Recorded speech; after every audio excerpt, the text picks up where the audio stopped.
What you leave behind is not what is engraved in stone monuments, but what is woven into the lives of others. Pericles. If every monument, statue, and temple ruins of Greece crumbled into dust, the legacy of this rocky series of archipelagos and the isles surrounding them would continue in all of our lives, and in the lives of those long after we're gone. The Greek language is woven into so many of the words we speak of various other languages, engraved in stone or not. The institutions we live under harken back to those on the rocky, salty shores of Greece. And many of Greece's monuments continue to wither under the pressure of the elements of time, but we have also built many newer monuments in their image. However, the story of Greece is not one solely relegated to the history books and legends, but rather one that continues to the present day. Most coverage of Greece either tends to cover the glory of its past or the, let's just say, lackluster manner of its present.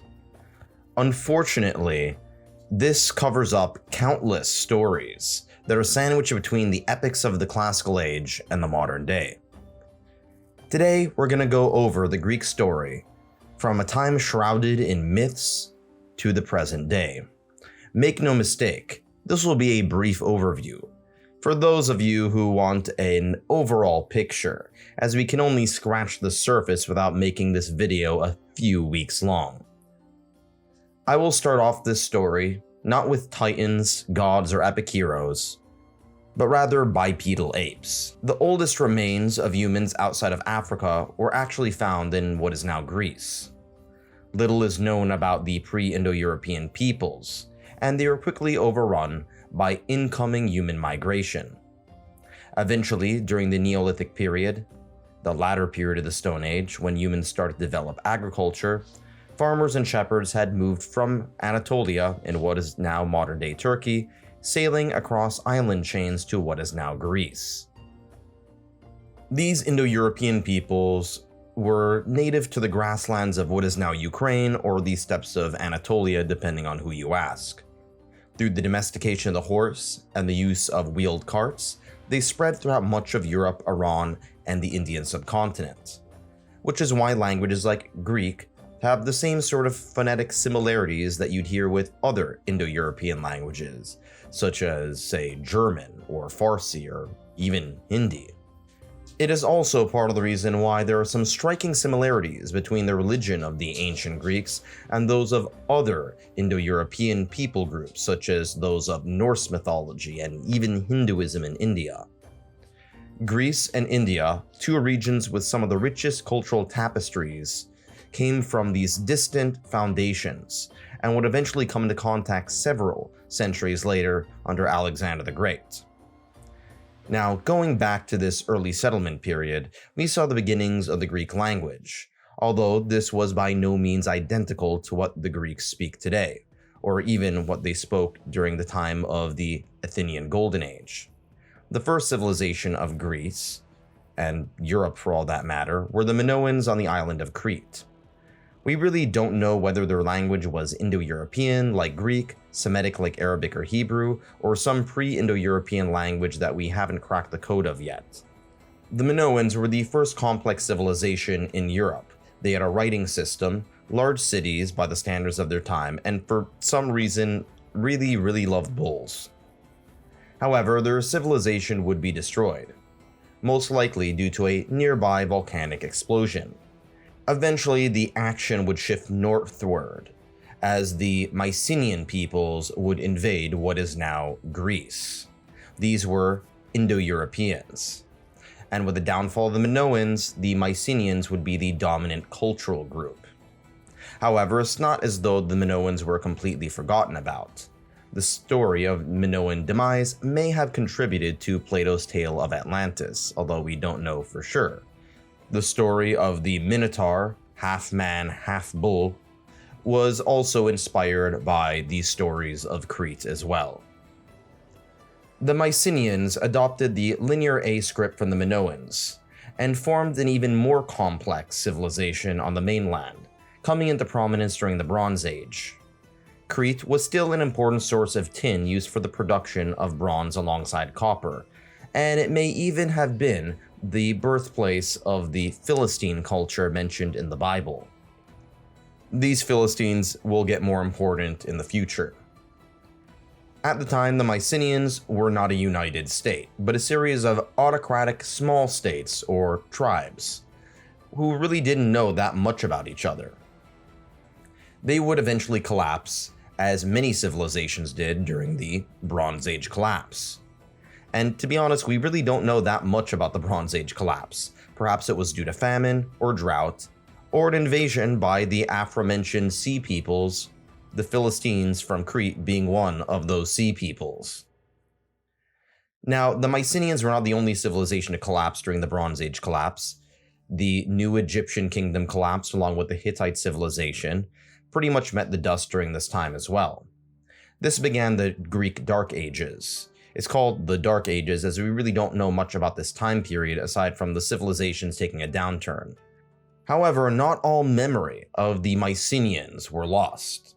Stories handed down from generation to generation became the stories of the Trojan War and its aftermath through Homer's epic tales of the Iliad and the Odyssey, which harken back to the Mycenaean period. This provided the people of classical Greece to look back at a certain golden age. We know that the city of Troy existed during the Mycenaean age, but we really don't know if there was a real war between Troy and the Greeks. If there was a war, it probably was not over some beautiful woman called Helen, or the gods having a beef between, say, Zeus and Apollo. It did not involve Odysseus slaying a Cyclops or Hydras, but it probably was over Greek access to the Black Sea via maritime trade routes. It's just that maritime trade routes aren't as epic or cool, right? To be clear, Homer's stories are not historically accurate, and we don't even know if Homer as one guy really existed, or whether he was multiple authors. Chances are the Iliad and the Odyssey were written by two different authors or more than two authors. But nonetheless, these stories provided people, the classical age of Greece, with an idealized shared vision of their origin, with legendary heroes and gods, despite the fact that these Greek city-states were not a unified empire. It was also during the Dark Ages when the Phoenicians from modern-day Lebanon would emerge and form maritime trade routes and set up colonies, as well as invent the alphabet. The Greeks would adopt the Phoenician alphabet, hence where we get the word phonics from. Homer, or the authors pretending to be Homer, loved using the Phoenician alphabet for their Greek alphabet, even though they didn't like Phoenicians. It just shows you how influential Middle Eastern civilizations were in Greece and later Europe as a whole. Both the Greeks and the Phoenicians would eventually set up shop in what is now Italy, forming much of the backdrop for the Latin tribe, the ancestors of the Romans. The Romans were heavily influenced by these colonists, and they believed that they are the descendants of the survivors of the Trojan War. After the Greek sacking of Troy, a legendary figure by the name of Aeneas would come into conflict with the Phoenician queen Dido, who would set up the foundations of the city of Carthage, a city that Rome would come into conflict with. According to the Roman epic tale, the Aeneid, Aeneas would eventually set up shop in Italy, or what is now known as Italy, and his grandsons would be Romulus and Remus, the founders of Rome. To be clear, this is not historical. This is just myth and legend. Nonetheless, the heavy Greek influence on the Italian peninsula would set up shop for colossal amounts of Hellenization for what would later be the Romans, long before Rome actually conquered Greece.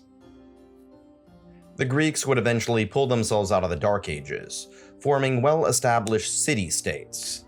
While divided by city-states and various Greek tribes, most notably the Dorians and Ionians among others, they would briefly unite as another power rose up, the Persians. Persia was the greatest empire of his time, founded by King Cyrus the Great, famous for his tolerance of different cultures and religions. Having defeated the mighty Babylonian Empire and others, Greece was next on the list, this time by his son Darius and then grandson Xerxes, who for some reason looks like a bald drag queen during the movie 300. The Persians failed during the Battle of Marathon, but won the Battle of Thermopylae against Sparta. The Persians eventually lost, and many Westerners have interpreted the Greek victory as a point in which Western civilization won its birthright, as in the following decades, we would see the Golden Age of Athens. This narrative is somewhat debatable. The Persians were very tolerant by the standards of their time, and probably would have let the Athenians thrive anyway. Athens became a center of art, philosophy, democracy, architecture, science, education, and let's just say behavior that would get you in trouble on To Catch a Predator. This time period has been done to death, and there are literally hundreds if not thousands of YouTube videos about it, so I'm gonna move on. What is important to note is that this sort of was the birthplace of Western civilization, if you could call it that. At least it was the birthplace of democracy. Demo means people in Greece, and ocracy means rule, so it means rule by the people. While this was revolutionary at its time, it was exclusionary, as it was mostly land-owning Athenian men who were freeborn, who had the right to vote. Now keep in mind that this direct democracy acted kind of like a bunch of referendums rather than a republic. You didn't vote for elected officials to govern on your behalf. There wasn't any written constitution, and rule of law didn't really reign. This was, in fact, tyranny of the majority. We would have to wait for Rome to provide a true republic, England to provide the Magna Carta, and America to provide a full-fledged constitution to see the evolution of democracy take full form. With the threat of the Persians gone and no common enemy, these Greek city-states started fighting one another again. Athens led a group of Ionian cities and people groups pitched up against the militaristic Sparta, which was composed of a series of Dorian tribes. Unfortunately, the enlightened Athenians were defeated by the brutal Spartans, ending the Golden Age. On top of that, a terrible plague hit the city of Athens, which didn't help either. With much of Greece weakened, an obscure backwater region to the north called Macedonia rose up under Philip of Macedon. He invited the philosopher Aristotle to tutor his son, a boy by the name of Alexander. FYI, Socrates taught Plato, Plato taught Aristotle, and Aristotle taught Alexander the Great. Alexander the Great became, well, a great conqueror. He took over much of Greece and united it under the Hellenistic League, leaving out Sparta to crumble to irrelevancy. He then turned his attention eastward. He took over much of Anatolia, sacked the city of Tyre, the major Phoenician power which the Greeks learned so much from, took over Egypt, and pushed into what is now Iraq and Iran, crushing the Persian Empire, but at the same time adopting many Persian customs. He then pushed forward into what is now Afghanistan and even India, all during his 20s. If you feel ashamed of yourself, you should be. However, Alexander sucked at administration, and when he died in Babylon, either from fever or poison or chugging too much alcohol, his empire was torn apart by his generals. The most important of these generals would set up the last dynasty of the pharaohs in Egypt, and would eventually lead to Cleopatra. Alexander the Great spread Greek culture and philosophy all over much of the Middle East and North Africa, in what is now called Hellenization. However, a new power would come along to bring an end to Greek hegemony. Remember Rome? Well, they were no longer a scrappy little hill tribe at this point. They had already crushed Carthage, making them the major power of the Mediterranean. With the Phoenicians out of the picture, Rome went on to Greece. And despite the conquest of Greece by the Romans were fairly tolerant and continued to adopt Greek culture, a phenomenon that started back during the age of Greek colonies. The Roman gods, for the most part, are rip-offs of Greek gods. Zeus became Jupiter, Poseidon became Neptune, etc., and all were incorporated into the wider culture. Virgil's epic, the Aeneid, one of the very few Roman pieces of literature that we actually care about, covers the foundational myth of Rome, and it is, as stated before, based off of Homer's Trojan legend. The Roman Emperor Constantine the Great eventually converted to Christianity and even founded the city of Constantinople, and made Christianity not necessarily the official religion of the Roman Empire, but at the very least a tolerated religion. This is when the story of Greece ends up becoming eclipsed. However, it's worth noting that while the Roman Empire overexpanded and split into two, the city of Constantinople became the capital of the Eastern Roman Empire. And this half of the empire would be where the Greeks would have the most influence. And to make matters even more important for them, they were substantially wealthier than the Western Roman Empire. This schism would be the starting point between the conflict between the Catholic Church based in Rome and the Eastern Orthodox Church based in Constantinople. Eventually, the western half would collapse. Rome would be sacked by Germanic barbarians, and Western Europe would pretty much become a backwater shithole for a while. Meanwhile, the Greeks dominated the East and would rule the Byzantine Empire from Constantinople. The most famous figure of this time was Justinian, and his wife Theodora, who was arguably a former sex worker, by the way. The Eastern Roman Empire would try to reunite the Roman Empire through conquests of what are now Italy from the Germanic people groups, with mixed results. But due to epidemics and other threats coming from the Persians and Slavic peoples to the east, they failed to recreate the one massive empire that existed in the past. Nonetheless, they did spread Orthodox Christianity to various Middle Eastern populations, and even more so to the Slavic peoples of Eastern Europe to the north, setting up the stage for Ukraine and later Russia. While focusing on the Slavs and the Persians, a new group of people would emerge to knock on the doorstep of Greece. While the Greeks were fighting the Persians, the Arabs from what are now Saudi Arabia had adopted Islam and had crushed Greek and Persian alike. The Greek and Persian ancient civilizations were humiliated by these nomadic camel herders from the desert, and this led to the rapid spread of Islam across the Middle East and North Africa. However, Islam wasn't just adopted by the Arabs. The Persians would later adopt it after they were conquered, along with various groups of people on the Eurasian steppes. Most notably, the Turks. This would set up the foundation of rivalry between the Greeks and Turks that still exists to this day.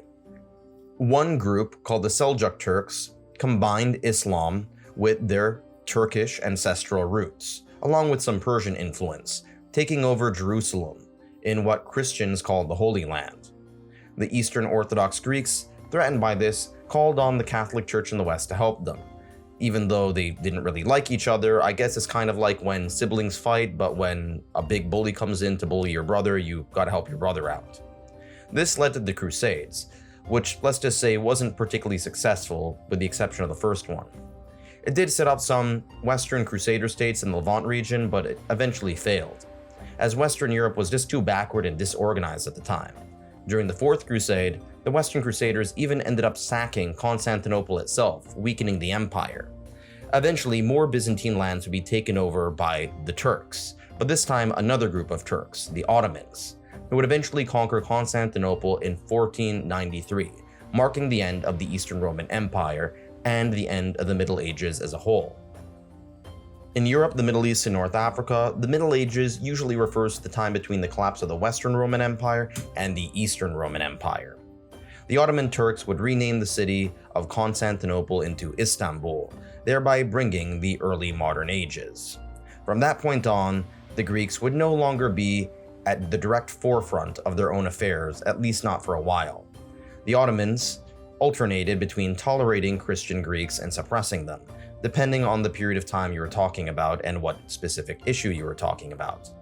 The Greeks refused to adopt the Turkish language in full force, preferring to speak Greek, thereby retaining a great deal of their own culture.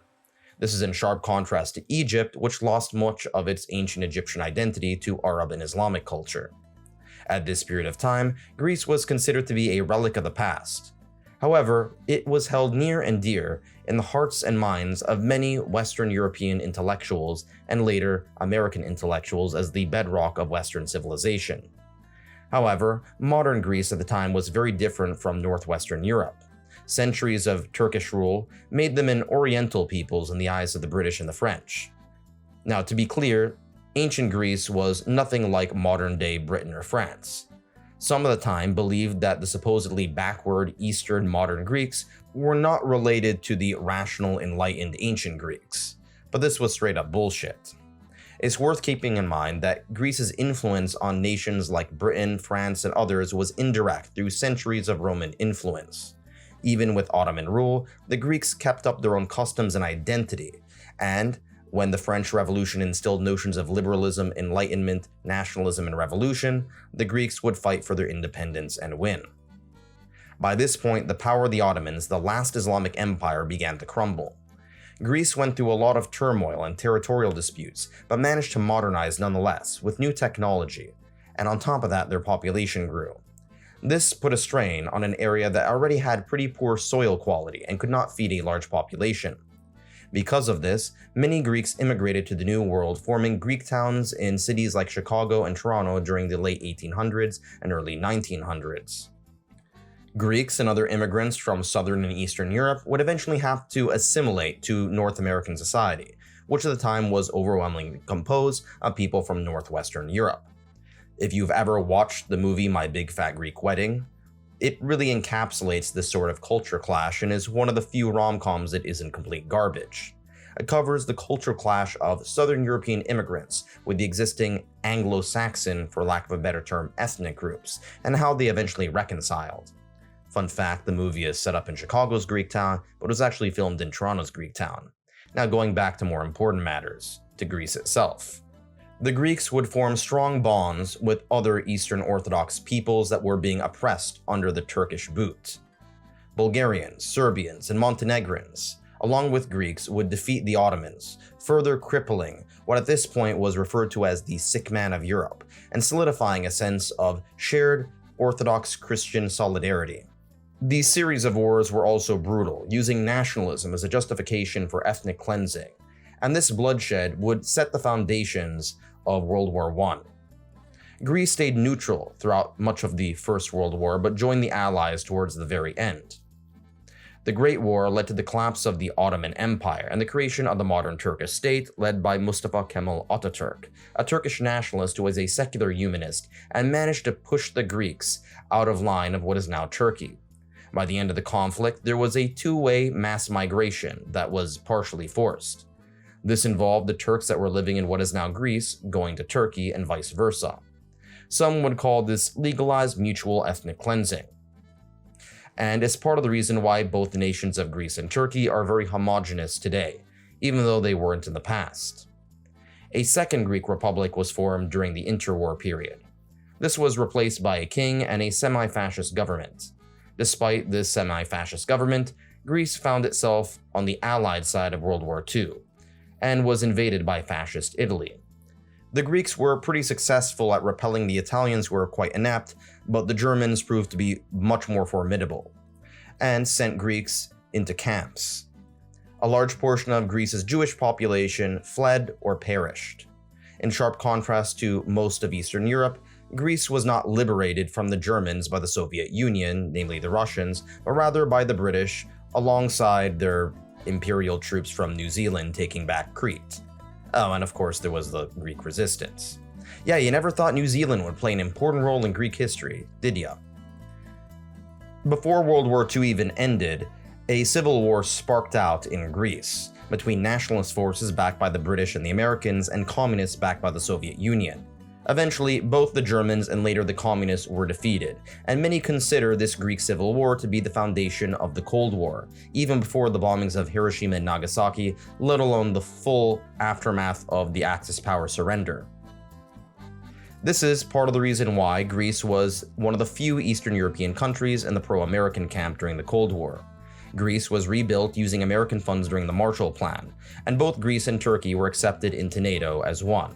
The US needed allies in the Mediterranean, and by joining together, a war between the Greeks and Turks was far less likely due to the US supervising them. So neither country would dare attack each other, and as a result, the economy rebounded after the war. Women were granted the right to vote. However, the good times did not last long.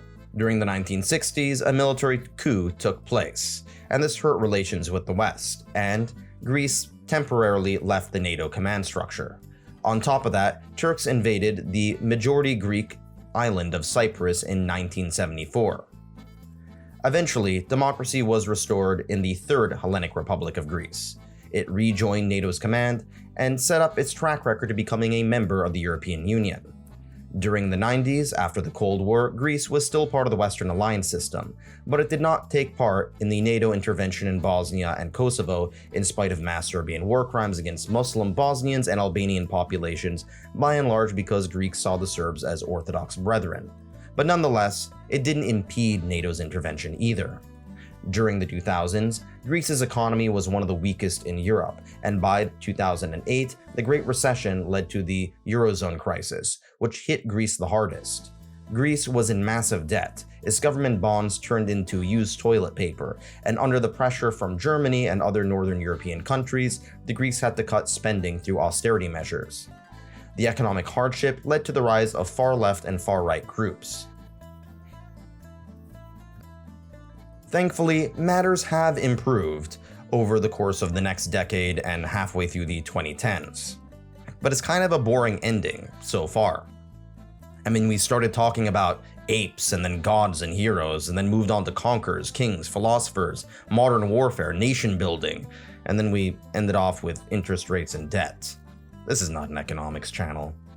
Now, while Greece is no longer the pinnacle of civilization as it used to be, its story is woven into all of our lives regardless of whether you're Greek or not, whether you're even of Greek descent or not, whether or not you've even been to Greece or can even point to it on a map. Every time we vote, every time we utter a word with a Greek suffix or prefix, we have the Greeks to thank. The concept of the atom was started by the Greeks. We even learned that octopuses can use one of their arms as a dick. Yeah, the Greeks found that out too. We're all in debt to this country in a way.